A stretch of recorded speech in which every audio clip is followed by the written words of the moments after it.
Hello प्यारे साथियों, आपका स्वागत है अपने यूट्यूब प्लेटफॉर्म सुपर मैथमेटिशियन पर। आज अपन पढ़ने जा रहे हैं एक 10th क्लास में प्रमेय चलती है पाइथागोरस प्रमेय। उसके लिए अपन यूज करते हैं समकोण त्रिभुज। तो देखिए समकोण त्रिभुज क्या होता है।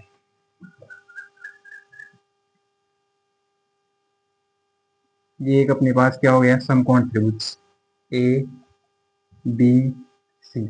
समकोण त्रिभुज में एक कोण हमेशा क्या होता है, 90 डिग्री। अगर आपको कोई भी पूछे कि समकोण त्रिभुज क्या होता है, तो वह त्रिभुज जिसमें एक कोण क्या हो 90 डिग्री, उसे क्या कहते हैं, समकोण त्रिभुज।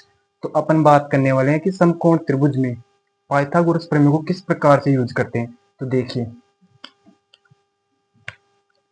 पाइथागोरस प्रमेय।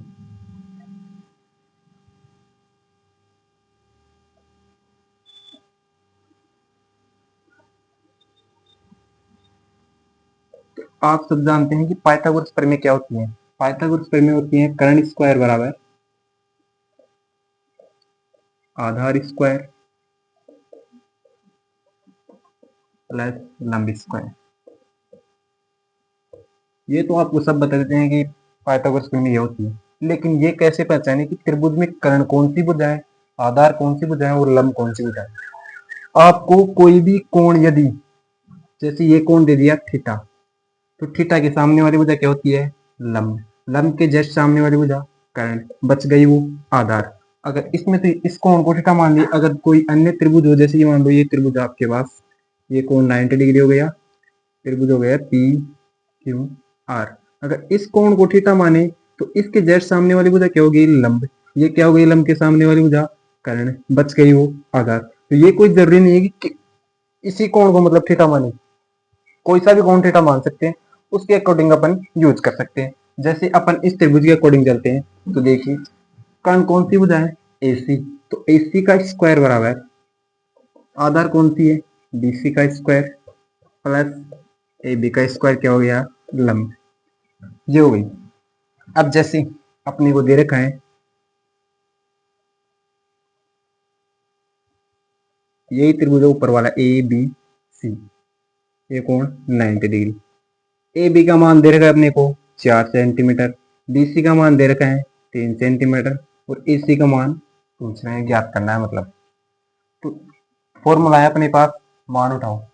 ए सी क्या है, ज्ञात करना है, तो ए सी एज इट इज हो गया। उसके बाद बी सी क्या हो गया, 3 का स्क्वायर प्लस ए बी क्या हो गया, 4 का स्क्वायर। तो ए सी स्क्वायर बराबर क्या होता है, 3 का स्क्वायर कितना होता है, 9, 4 का स्क्वायर 16। तो ए सी स्क्वायर बराबर कितना हो गया, 25। जैसे ही स्क्वायर हटाते हैं, सामने वाली संख्या के ऊपर क्या आ जाता है, अंडर रूट। तो ए सी के ऊपर स्क्वायर हटाएंगे तो सामने वाली संख्या पे क्या आ गया, अंडर रूट। जैसे ही स्क्वायर हटा के अंडर रूट लगाते हैं तो संख्या प्लस माइनस में आ जाती है। लेकिन अपन यहाँ बात करें किसकी, डिस्टेंस की। तो डिस्टेंस ऑलवेज क्या होती है, पॉजिटिव होती है, ये कभी भी नेगेटिव नहीं होती है। तो इसलिए अपन बात करते हैं इसकी पॉजिटिव संख्या लेते हैं। तो ए सी बराबर कितना आ गया, 5 सेंटीमीटर। ये क्या है, इसका आंसर।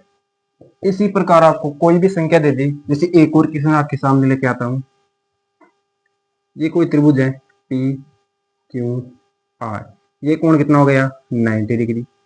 जैसे ये दे दिया अपने को 5 सेंटीमीटर, ये दे दिया कितना, 12 सेंटीमीटर, और पी आर का मान ज्ञात करना है। तो वो इसमें ये कोण मान लो इसमें थीटा, तो ये भुजा कौन सी हो गई, लंब। ये क्या हो गई, करंट। ये क्या हो गया, आधार। तो अब देखते हैं इसमें पाइथागोरस प्रमेय।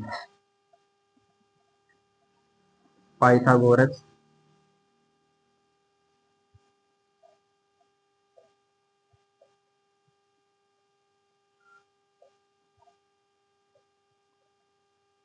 पाइथागोरस प्रमेय का यूज करते हैं। तो कर्ण कौन सी हो गई, पी आर का स्क्वायर, आधार पी क्यू का स्क्वायर प्लस लंब क्यू आर का स्क्वायर। तो पी आर का स्क्वायर अपने को ज्ञात करना है। पी क्यू कितना दे रखा है, 5 का स्क्वायर प्लस क्यू आर 12 का स्क्वायर। पी आर स्क्वायर बराबर कितना हो गया, 25 प्लस 12 का स्क्वायर कितना होता है, 144। अगर किसी को नहीं आता है तो स्क्वायर का मतलब क्या होता है, किसी संख्या को 2 बार मल्टीप्लाई करना। तो 12 को 12 से मल्टीप्लाई करते हैं, 2 दूनी 4, 2 एकम 2, 2 1, 4 4 1, तो 12 का स्क्वायर कितना हो गया 144। इसी प्रकार नेक्स्ट पी आर स्क्वायर, इनको जब ऐड करते हैं तो कितना हो गया 5 और 4 9, 2 और 4 6, एक है एज। जैसे ही स्क्वायर हटाते हैं तो सामने वाली संख्या में क्या आ गया, अंडर रूट। 169 किसका वर्ग होता है, ऐसी संख्या बताओ। तो ऐसी संख्या अपने पास क्या है 13, तो 13 क्या आ गया इसका आंसर। इसी प्रकार अपन पाइथागोरस प्रमेय में बहुत से क्वेश्चन आते हैं। ये विशेषकर अपने को 10th क्लास में एक प्रश्नावली है त्रिकोणमिति, उसके लिए ये त्रिभुज और ये प्रमेय बहुत इंपॉर्टेंट है। 8.1 प्रश्नावली में सबसे ज्यादा इसका प्रयोग किया जाएगा, तो इसलिए सभी इसको अच्छे से कवर करके रखें। थैंक यू, आज के लिए इतना ही।